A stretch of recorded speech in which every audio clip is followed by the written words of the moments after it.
तस्मान्नार्हा वयं हन्तुं धार्तराष्ट्रान् स्वबान्धवान् स्वजनं हि कथं हत्वा सुखिनः स्याम माधव. हे माधव, मी स्वतःचे स्वजन मारून कसे सुखी राहू शकेन. अर्जुनाच्या या भावना आजच्या काळातल्या अनेक नैतिक द्वंद्वाशी जोडता येतात.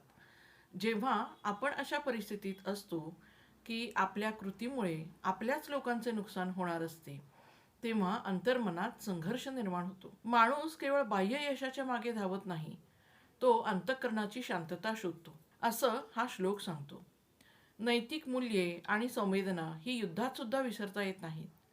आपल्याच लोकांविरुद्ध उभं राहणं आपल्याला पीडा देऊ शकतं. जर आपण एखाद्या जवळच्या व्यक्तीशी वाद घालत असू तर आपल्याला वाटतं यांनी चूक केली असली, त्यांना दुखावून मला खरंच समाधान मिळेल का.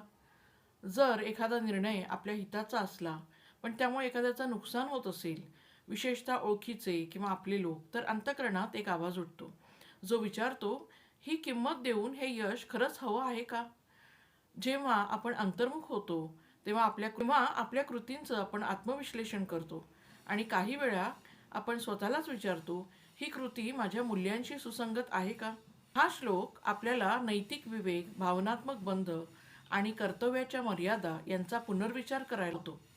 योग्य काय आणि योग्य वाटणारं काय यातील फरक समजायला शिकवतो. निर्णय घेताना केवळ बाह्य फळावर लक्ष न देता अंतर्मनाच्या शांतीचा विचार करावा, असा सल्ला अप्रत्यक्षरित्या अर्जुनाच्या मुखातून आपल्याला मिळतो. आज आपल्याला कोणतंही मोठं पाऊल उचलायचं असेल तर ते स्वतःशी प्रामाणिक संवाद साधून सखोल विचार करून घ्यायला हवं.